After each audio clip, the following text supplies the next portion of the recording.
Friends, आज की इस वीडियो में हम बात करने वाले हैं दो शेयरों के बारे में। सबसे पहले बात करेंगे इन्फीबीम एवेन्यू शेयर की, क्योंकि इन्फीबीम एवेन्यू आज के दिन भी गिरावट में है। मार्केट में चारों तरफ अच्छी खासी रिकवरी है, लेकिन इन्फीबीम गिरावट में चल रहा है। काफी लोग इस शेयर के अंदर में फंसे हुए हैं, तो टेक्निकल एनालाइज करेंगे कि आगे क्या मूवमेंट मिल सकती है। क्योंकि मार्केट रिकवरी कर रहा है तो इसके अंदर भी रिकवरी आनी चाहिए थी, लेकिन रिकवरी नहीं आ रही है। तो समझने की कोशिश करेंगे कि प्राइस एक्शन क्या कह रहा है। साथ ही बात करेंगे जेपी पावर शेयर की, क्योंकि जेपी पावर शेयर में अब मुझे खतरा दिखाई दे रहा है, इसीलिए उसे समझना भी जरूरी है। क्योंकि हमारे स्टॉक से फैमिली के कई सारे मेंबर्स होंगे जिन्होंने जेपी पावर को भी ले रखा होगा। सो आपसे रिक्वेस्ट है कि वीडियो को बिना स्किप किए हुए कंप्लीट देख लीजिएगा, ताकि आपको हर चीज समझ में आ जाए।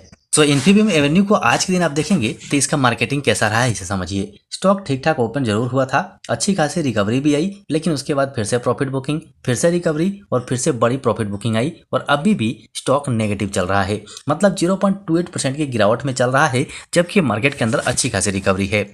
उसके बाद अगर आप 5 दिन में देखेंगे तो लगभग 4% गिरा हुआ है। एक महीने के अंदर में 2.75% का रिटर्न है, और इसे आप 6 महीने में देखेंगे तो 105% का अभी भी अच्छा खासा रिटर्न है। लेकिन अगर हम चार्ट को देखते हैं तो यहाँ पर एक कंसोलिडेशन फेज दिखाई दे रहा है, और ये कंसोलिडेशन फेज एक इन्वेस्टर के लिए बहुत अच्छा मौका होता है मेरे हिसाब से। लेकिन आप कैसा सोचते हैं वो आपकी मर्जी है। इसे हम समझेंगे कैंडलस्टिक चार्ट पैटर्न के ऊपर में चल के। लेकिन आज से 2 दिन पहले कंपनी ने एक लेटर जारी किया था, उसके बारे में बात कर लेते हैं कि उस लेटर में क्या लिखा गया है और उसका फायदा किस प्रकार से है। सो फ्रेंड्स, फाइनली ये लेटर आपके सामने में है। ये 20 मार्च 2024 को लेटर जारी किया गया था। इसमें आप देखेंगे तो अलॉटमेंट ऑफ इक्विटी शेयर है, जो कि जो लोग इसके लिए एलिजिबल हैं उनके लिए था। अब ये क्वांटिटी आप यहाँ पर देखिए, इसमें जो क्वांटिटी है वो 36,27,244 इक्विटी शेयर है, जो कि ₹1 ईच है। अब यहाँ पर ये किनको मिला है वो देख लीजिए। यहाँ पर जो इस कंपनी के एम्प्लॉयज हैं उनको मिला है। मतलब कि इनका जो शेयर कैपिटल है वो बढ़ गया है, और बढ़ने के बाद इनका शेयर कैपिटल इतना ज़्यादा हो गया है, इसे आप देख सकते हैं यहाँ पर ये बताया गया है। लेकिन सवाल आता है कि इस लेटर से हमें क्या लेना देना है। हमें भी लेना देना है, क्योंकि कंपनी का शेयर कैपिटल बढ़ रहा है, मतलब कंपनी फंड रेज कर रही है, फंड बढ़ा रही है।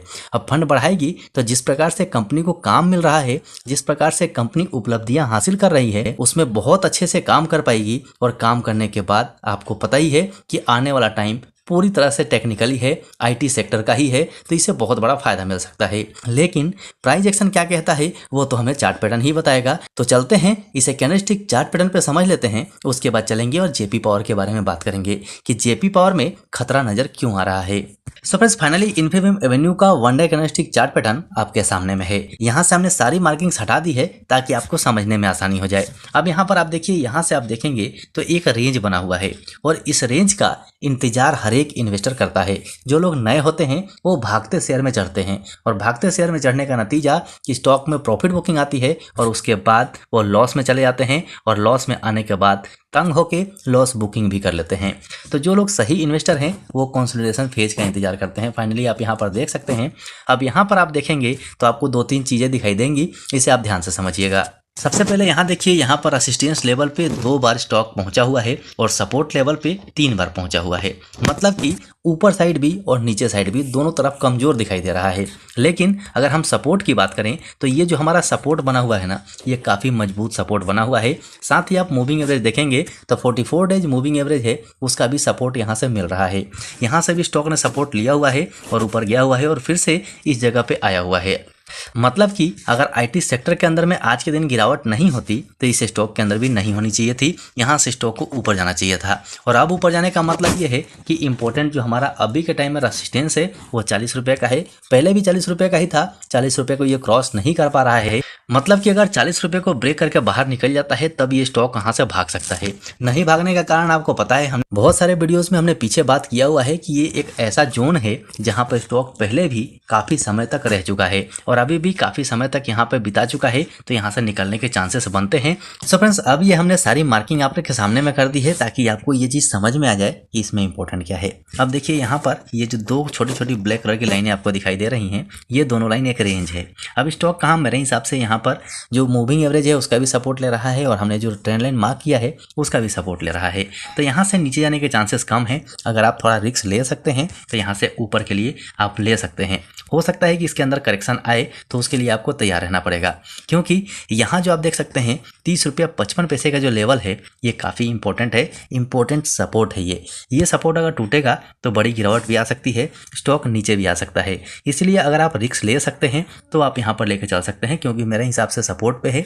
जो लोग ऊपर बाय कर चुके हैं उनसे रिक्वेस्ट है कि आप लोग पेशेंस बनाए रखिए, जल्दीबाजी में गलत कदम मत उठाइएगा। यहाँ से अगर हम इसका RSI देखते हैं तो ये भी 48.95 का चल रहा है, मतलब कि 50 के आसपास ही है, लेकिन यहाँ पर बेयरिश क्रॉसओवर बना हुआ है, इसीलिए अभी इसके अंदर में तेजी के संकेत दिखाई नहीं दे रहे हैं। साथ ही MACD को भी देखते हैं तो ये भी हमें बेयरिश ही दिखाई दे रहा है, तो हमें थोड़ा सा पेशेंस रखना पड़ेगा।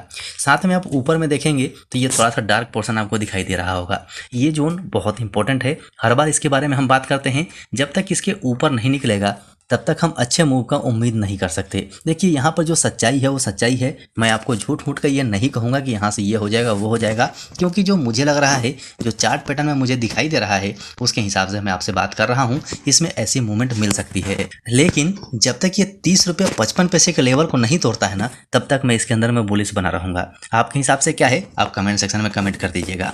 सो चलिए अब चलते हैं JP पावर के बारे में बात कर लेते हैं कि JP पावर में हमें क्या दिखाई दे रहा है। लेकिन फ्रेंड्स इससे पहले आपसे रिक्वेस्ट है कि अभी भी अगर आपने चैनल को सब्सक्राइब नहीं किया है तो कर लीजिए और बेल आइकन को ऑन कर लीजिए। बेल आइकन ऑन करने से आपके पास नोटिफिकेशन पहुंच जाएगा और सबसे पहले आप वीडियो को देख पाएंगे। सो फ्रेंड्स फाइनली हम आ चुके हैं JP पावर के 1 डे कैंडलस्टिक चार्ट पैटर्न के ऊपर में। अब यहाँ पर इसका मूवमेंट देखिए, ये रेड कलर की लाइन है, हमारी ट्रेंड लाइन थी, इसके अंदर में स्टॉक मूव कर रहा था, और जब स्टॉक ऊपर गया था ना तब भी हमने बात किया हुआ था कि यहाँ से गिरावट आ सकती है, लेकिन लोग कहाँ मानने वाले हैं। मैंने भी इस स्टॉक को लिया था और लेने के बाद हमने इस लेवल के ऊपर में आके इसे सेल कर दिया था, क्योंकि इसका फंडामेंटल मुझे ठीक नहीं लग रहा था, इसीलिए मैंने इसमें रुकना सही नहीं समझा और अच्छा खासा प्रॉफिट बुक कर लिया। अब यहाँ पर देखने वाली बात क्या है, ये देखिए, यहाँ से जो हमें दिखाई दे रहा था लगातार अप ट्रेंड चल रहा था, लेकिन यहाँ पर अप ट्रेंड टूटने का गुंजाइश यहाँ पर है। यहाँ पर लगता है कि ये लेवल अगर तोड़ के बाहर निकल गया, ये जो जोन बना हुआ है ना, ये जोन अगर तोड़ के बाहर निकल गया तो यहाँ से गिरावट आ सकती है। लेकिन ये जो हमने एक और ट्रेंड लाइन मार्क किया है जो डाउन ट्रेंड का है, बिल्कुल क्लियर आप देख सकते हैं कि यहाँ पर डाउन ट्रेंड हो गया है, लेकिन यहाँ पर इस ट्रेंड लाइन का ब्रेकआउट हो रहा है, मतलब कि जो हमने जोन मार्क किया है यहाँ पर स्टॉक सस्टेन कर रहा है। तो यहाँ से बाहर निकलता है कि नहीं वो हमें 1-2 दिन के बाद पता चलेगा, क्योंकि यहाँ पर जो आपको ब्रेकआउट दिखाई दे रहा है, ये जो 2 ग्रीन कैंडल बने हुए हैं छोटे छोटे, तो यहाँ पर इन कैंडलों में जान दिखाई नहीं दे रही है, इसीलिए यहाँ पर बहुत ज़्यादा डाउट हो रहा है। यहाँ पर स्टॉक जो है एक रेंज बना रहा है और ये रेंज मेरे हिसाब से बेयरिश रेंज है, यहाँ से गिरावट आ सकती है, ऐसा मुझे लग रहा है। हो सकता है कि आपको ये सुनकर थोड़ा ख़राब लगे, क्योंकि होल्डिंग जिस स्टॉक में हमारी होती है ना, उसमें हम गिरने की उम्मीद नहीं करते हैं, और मैं यहाँ पर आपको बोल रहा हूँ कि स्टॉक गिर सकता है, तो यहाँ पर आपको थोड़ा बुरा लग सकता है। आपको अच्छा लगे इसलिए मैं वीडियो बिल्कुल नहीं बनाऊंगा, आपके इंपॉर्टेंट पैसे को बचाए उसके लिए मैं वीडियो जरूर बनाऊंगा। लेकिन यहाँ पर एक उम्मीद और ये मिलती है कि सपोर्ट के ऊपर में जो हमने जोन मार्क किया है, इस सपोर्ट के ऊपर में एक दोजी कैंडल बना हुआ है, और ये दोजी कैंडल के बाद एक ग्रीन कैंडल बना है, उसके बाद आज के दिन भी एक और ग्रीन कैंडल बन रहा है, लेकिन कैंडल के अंदर में जो स्ट्रेंथ होनी चाहिए वो स्ट्रेंथ दिखाई नहीं दे रही है, जिसकी वजह से थोड़ा डाउट हो रहा है। सो आपके हिसाब से क्या है कमेंट जरूर कीजिएगा। ये सारी बातें इंपॉर्टेंट लगी थी और आप तक पहुँचाना जरूरी था, इसीलिए वीडियो को रिकॉर्ड किया है। वीडियो पसंद आया हो तो लाइक जरूर कर दीजिएगा, चैनल पर नए हैं तो चैनल को सब्सक्राइब करके बेल आइकन ऑन कर लीजिएगा। अभी के लिए वीडियो में इतना ही, फिर मिलते हैं दूसरे वीडियो में।